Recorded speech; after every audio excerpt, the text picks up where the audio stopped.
Once again, good evening, everyone. You're listening to Red Pill 78. As always, I am Zak, the Corruption Detector, and this is another edition of Red Pill News. I hope you're having a lovely day. We've got lots of information to go through today. We're going to do it in a pretty quick amount of time because I have so much to do to get ready for the MAGA meetup on Thursday. I'm leaving tomorrow night, and I have to set up early Thursday morning. First of all, we are going to be talking about some new information that's dropped in regards to the OBL controversy, the United States government harboring OBL in Iran for over a decade, and the situation with bringing him to Pakistan, bringing him back, and then the Iran deal thereafter. It's some phone calls that have just been released with Alan Parrott, Brian Ettinger, who was the attorney for Joe Biden, and former Congressman Curt Weldon. They are it's about 6 to 12 minutes, I think, so we're not going to listen to the whole thing, but I'll give you guys your own link, and you can listen to it yourself. Then we've got a new report from Maria Bartiromo on Gina Haspel and her obstruction of the investigations in Congress. And Jim Jordan is also complimenting that by commenting himself on Christopher Wray and his obstruction. Then we have an update on that whistleblower tax case against the Clinton Foundation. A federal judge has allowed for it to proceed. We're going to be talking about that. And then finally, we're going to be touching on the Johnson & Johnson CV-19 vaccine trial. They have halted it in the same way that AstraZeneca did very recently. The people receiving the medicine are apparently experiencing some unknown illness. That is a scary, scary thought. So sit back, relax, grab your popcorn, and we'll be right back after a very brief word from our sponsor. So with the election less than a month away now, it's time to take a step back. The political uncertainty could be devastating for your retirement fund if it's not handled properly. I think you'd agree that whatever the outcome, things are going to be rough for a while. If you're worried about your finances taking a hit, you should look at protecting your savings, especially your hard-earned retirement fund. And a gold IRA uses the value of precious metals to keep you out of trouble and keep your money secure. The team at Noble Gold know how to do this, and they've done it for thousands of people just like you. Don't let a sudden stock market or banking crisis wipe out your finances. And if you need any extra reason to jump on this, Noble Gold is gifting a 1/10-ounce solid gold American Eagle proof coin with every qualifying IRA or 401k rollover through the month of October. Grab the phone, give Noble Gold a call right now. There isn't much time left. You'll see the number below, 877-646-5347. Once again, that's 877-646-5347, or click the link in the pinned comment or description below. And remember, when you support my sponsors, you support this channel. All right, guys, thanks for sticking around. First of all, today we're going to talk about this newly released phone call. It's actually a series of 2 phone calls that are put together into a single MP3 file. There's also a small excerpt, which is what we're going to be listening to today.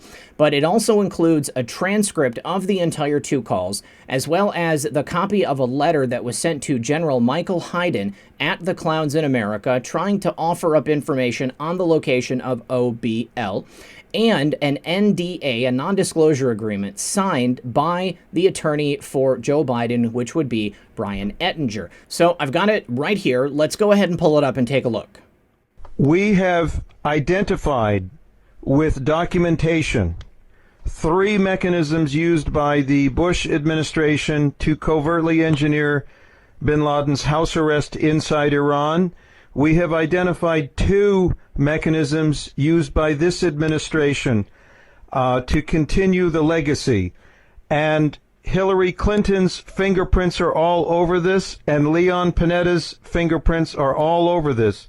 We will have tremendous opposition. But yeah, because I told Kurt that he is being protected by us. We don't really want to get him. We want him under the radar screen because he basically made a deal that he's not going to hit us here in the U.S. He is being protected by us. We don't really want to get him. They would rather have him under the radar so that they could continue the war on terror, so that they could continue the spying programs that they implemented as a result of the event in September back in 2001, and so that they could continue to keep the controls on the population that we've seen today. Now, this is probably the biggest scandal of the century, perpetrated by not only the Bush administration, but also the Obama administration after that. Today on Occam's Razor, I proposed that Perhaps the majority of the reason why they could not allow President Trump to get into office was because he wanted to bring out the truth about that fateful day in September. And part of that would be the reveal of the fact that the mastermind, supposed mastermind, was actually in hiding at the behest of the United States, being protected by us, and doing it with our full sanctioning. If President Trump was able to get into office and blow the whistle on this entire thing, it would destroy the legacy of not only the Obama administration, but also the Bush administration as well. And of course, anybody else who covered it up. It is misprision of treason. And Alan, the person that you heard at the beginning of this call, he is the person who recorded it, of course. And then you have Brian Ettinger, who is speaking at the end. That was Joe Biden's attorney. So Joe Biden's attorney talking about the full knowledge of the United States government of where OBL was. Now, I'm going to take you to the transcripts of the call and then also those PDF documents that I talked about as well. All right, so this is the full transcript of the two roughly 6-minute apiece calls. And they describe initially a conversation between Parrott and Weldon talking about who Brian Ettinger is and how close he is to Biden. Again, I'm going to leave this for you guys to read in its entirety. But it is shocking, and it certainly is something worth covering up if you're a person who's involved with it. So next what we have is the non-disclosure agreement between Parrott and Ettinger, and it goes through the document and it talks about the transfer of information so that they could potentially go in and extract OBL and take him out. However, this never came about until Hillary Clinton decided it was time to transfer him over to Pakistan, and she demanded that the Iranians go ahead and do that. Of course, thereafter, the Iranians decided they got cold feet, and so they wanted to bring him back to Iran, and that's how we got to the Iran deal. But I will also be leaving a link to this in the pinned comment of this video. Next, we're going to lastly look at that letter to Michael Hayden, who was at the time at the Clowns in America. All right, and this here is that letter that Alan Parrott wrote to Director General Michael Hayden at the Clowns in America on July 13th, 2007. So you can see that quite obviously the information was given to them very early on. They knew exactly where he was. However, they always knew where he was, and Alan didn't need to tell them because they were making sure that he was not found, and they had no interest in going in and getting him. Now next, just one more piece about this story. Earlier today, Donald Trump actually retweeted an article from DJHJ Media about this story. Hayden, Biden, and Obama may have had SEAL Team 6 negated. Explosive. Clowns in America whistleblower exposes Biden's alleged role and the deaths of SEAL Team 6 claims to have documented proof, and that proof is there. That proof is still yet to be released, but it will be coming out, and I'm sure that Alan is going to continue to drop new information on a daily basis all the way leading into the election. Now, not only that, but people in the government have this story. This story will not only be released by independent journalists like myself, but mainstream media journalists are going to be releasing it very soon as well. And now that the president has retweeted it, it really shows us some credence to this story. It's more than just the evidence. Now the president sure has it on his mind, and I guarantee you it's going to remain on his mind until the perpetrators are brought to justice. Now, since today is 21 days until the election, I just wanted to bring up post 2912, and I want to thank Methods for this screen capture. And right here, the countdown begins at negative 21 days. So I'm wondering what we're going to see over the next 20 days after today. Now, the tweet included in this post from our favorite Anon is in regards to the fall of the Russia collusion investigation. And he says there was no collusion except by Crooked Hillary and the Democrats. And then it continues, time to start looking at the other side where real crimes were committed. Republicans have been abused long enough, must end now. And our favorite Anon says carpet bombs are okay, tactical nukes are better. This story certainly is a tactical nuke. It is completely indefensible, and when the additional evidence comes out, it will be undeniable as well. I think that this post right here is timed very well. 21 days until the election, and we have the countdown right there. Now, we've been talking for like the last 2 weeks about Gina Haspel, and Maria Bartiromo put this incredible tweet out earlier. Happening now, Chuck Grassley just told me that Clowns in America head Gina Haspel may also be part of the plot to take down POTUS, real Donald Trump, and the cover-up of the Russia hoax. Well, I think that is some fairly good confirmation right there. And I also was thinking, talked about this on Occam's Razor, but perhaps Gina Haspel was put into that office as someone who was loyal to John Brennan because POTUS absolutely knew what was going on. And if she became head of the Clowns in America, of course she would try to obstruct, and of course she would bury herself under the crimes committed as the head of the Clowns in America. Now, John Cardillo points out another point that we have spoken about. She was London station chief while Halper was framing innocent people there on behalf of Brennan. I think that Brennan was running these operations right out of London station while Gina Haspel was running it, so she would have absolutely been read in on everything that took place. And if Donald Trump knows everything, if the Patriots have it all, then they would know exactly what Gina Haspel's character was like, and if they wanted to put her into a position to entrap her, this would be a brilliant way to do it. Now, next, Representative Jim Jordan links to a Fox News article about the FBI and their lack of cooperation. He says Chris Wray refuses to cooperate with Senate investigators. Chris Wray refuses to cooperate with House investigators. The FBI director needs to do his job. Now, obviously, Chris Wray said on the record that Durham told him not to put the information out because it was going to harm his investigation. But it seems like we're at the point where Durham himself is starting to release information. So perhaps he is all set. Perhaps he doesn't have the need for this to be hidden anymore, and Christopher Wray is just using it as an excuse to keep not giving it to House and Senate investigators.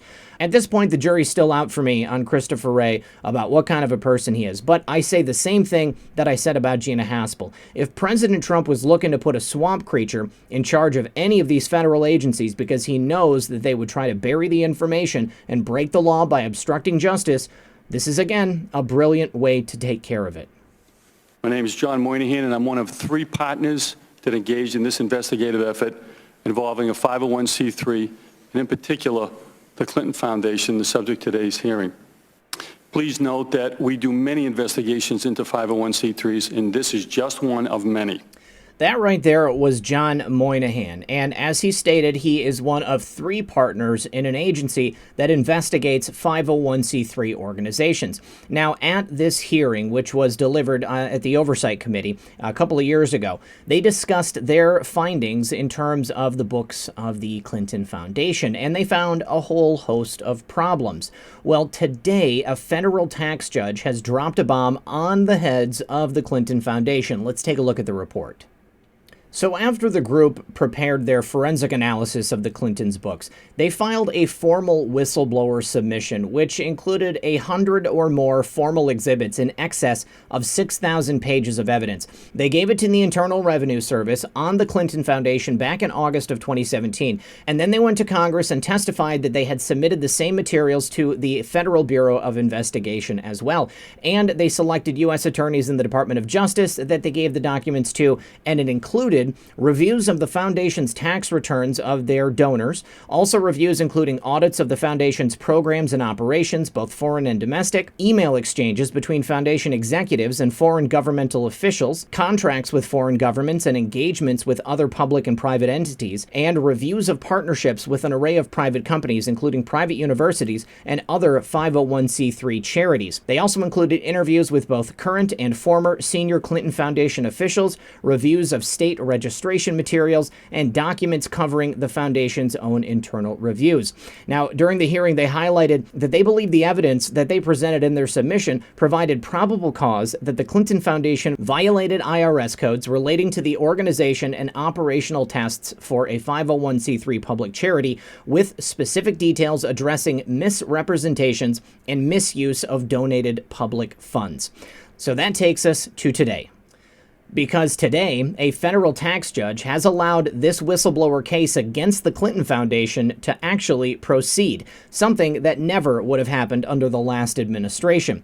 Now, this whistleblower complaint is proceeding against the Clinton Foundation, ruling that the IRS abused its discretion in trying to dismiss allegations of nonprofit wrongdoing by one of America's most famous political families. Now, the judge is David Gustafson, and he denied the IRS's request for a summary motion, and he ruled that the whistleblower complaint by John Moynihan, the man we just saw, a former Drug Enforcement Agency official, and his partner Larry Doyle, who is a corporate tax-compliant expert, provided specific, credible documentation supporting their allegations of possible tax-exempt legal violations by the Clinton charity based in Arkansas. Remember when those two DOJ planes flew in and left with boxes and boxes and boxes of documents? What do you want to bet that maybe this had something to do with it? Now, Gustafson said the agency's whistleblower office wrongly denied Moynihan and Doyle's claims simply because the IRS Criminal Investigation Office sent an email saying the issues in the complaint were closed, no investigation. The judge said he had reason to believe from the evidence that the IRS and FBI engaged in some investigative activity. Now, Gustafson wrote, "The record fails to support the WBO's conclusion that CI had not proceeded with any action based on petitioner's information. Accordingly, we deny the motion on the grounds that the WBO, the whistleblower office, abused its discretion in reaching its conclusion, because not all of its factual determinations underlying that conclusion are supported by the record." Now, Gustafson also dropped several hints of the FBI being involved in the IRS's investigation, quoting in his ruling from non-public information in the records at the IRS, in which the whistleblowers discussed their contacts with law enforcement. He said the FBI, in redacted, has thanked us profusely and praised our report excessively.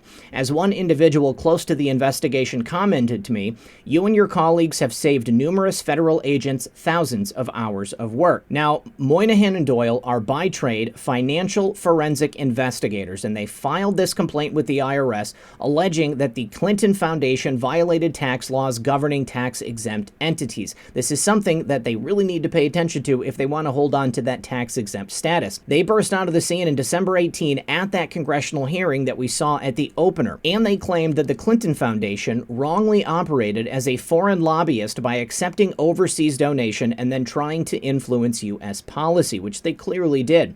The foundation began acting as an agent of foreign governments early in its life and throughout its existence, Moynihan testified at the time. As such, the foundation should have registered under FARA. Ultimately, the foundation and its auditors conceded in formal submissions that it did operate as a foreign agent. Therefore, the foundation is not entitled to its 501c3 tax-exempt privileges as outlined in IRS 170C2. Now, the Clinton Foundation has acknowledged past issues with paperwork and compliance, but they steadfastly deny these specific whistleblower investigations, and they suggest that the whistleblowers themselves have a financial motive for even making the claims. But the judge's ruling means that the case will live on, and he has asked the IRS and the whistleblowers for a schedule of next actions. On the docket, the case shows Moynihan and Doyle have asked the court for permission to take a deposition of Jimmy Corley, the chief accounting compliance officer for the state of Arkansas, as their next witness, and the court has sealed the request. Now, so far, Corley has not responded to a request for commentary, and his agency would have regulatory authority over any accounting firms in Arkansas that provided tax advice, audits, or bookkeeping for the Clinton Foundation. So if there is dirty books, Jimmy Corley is going to help them find it. Now, the ruling against the IRS comes as reports have emerged recently that U.S. Attorney John Durham, the prosecutor named to review misconduct in the FBI's Russia collusion probe targeting President Trump, has expanded the probe to look at the Bureau's conduct in investigating any allegations against the Clinton Foundation. Now, this would certainly fall under that purview. These are definitely major claims against the Clinton Foundation, and because the IRS and the FBI both declined to do anything about it, it is yet another example of malfeasance within our federal government. How funny is it that every time you have a normal, everyday person, like say you or I, if you don't pay your taxes, the IRS comes down upon you with the full weight and might of the United States government. However, when you're the Clinton Foundation, you don't have to file your FARA forms. You don't have to worry about compliance for your 501c3 status. All you have to do is just grease a couple of palms, and everything's going to be be okay. Well, I got something to tell you, Clintons. This is not how it works anymore. Not in Trump's America. Thank God he had the opportunity to fill the courts with all of those judicial appointments. I've said it so many times, we had to have the judges on the bench because that's the only way we're actually going to get justice in court. You can bring all the cases you want, but if you've got a whole bunch of Obama-appointed judges who are simply going to slide them through, kick out the cases that they don't like, and prosecute patriots, well, then you're not going to win. Hillary, this time, you're not going to win. All right, and finally, a little bit of news on the Johnson & Johnson CV-19 vaccine trials that they have been running in the background. Apparently, there is a subject in the vaccine trial that has come down with a mystery illness. Now, the exact same thing happened in the AstraZeneca trial. Now, this article right here doesn't tell us exactly what the mystery illness is, but I saw a report from the AstraZeneca trial that showed some type of strange mental thing that was happening with the patient. They were given the vaccine, and apparently they said, "You've killed God. I can't feel God. I no longer have a soul," or something like that. But all those articles have been scrubbed from the internet, so you can't find them anymore. But this is another one of those circumstances. You had 60,000 people in the vaccine trials, and it looks like at least one of them has come down with a mystery illness. They don't tell us exactly what it is, only an unexplained illness. So I'm just going to tell you guys how I feel about this. It's not for me. I'm sure that most of my viewers feel the exact same way, but I think that everyone watching deserves to know how this trial is looking, and it ain't looking good. All right, guys, that's all I have for you today. You will see me tomorrow, and then the next time you'll see me will be at the MAGA meetup on Thursday in Port Clinton, Ohio. So be ready at 6 p.m. Eastern Standard Time. That's when we're going to start streaming. I am going to have a show earlier in the day that I'm going to have loaded up tomorrow, so you'll be able to catch that as well. But either way, thank you for joining me. I appreciate it. As always, this has been Red Pill 78. I am Zak the Corruption Detector, and this was another edition of Red Pill News. Good luck, everyone, and God bless. Hey guys, just one more thing. I just want to say thank you so much for watching today. If you have not yet subscribed, please consider doing so. Make sure you hit that notification bell, and always consider liking and sharing this show on your favorite social media platform. If you guys want to support the channel more directly, there are ways to do that in the description below. I appreciate everything you guys have done. I wouldn't be able to do this without you, and I hope that everyone has a wonderful day.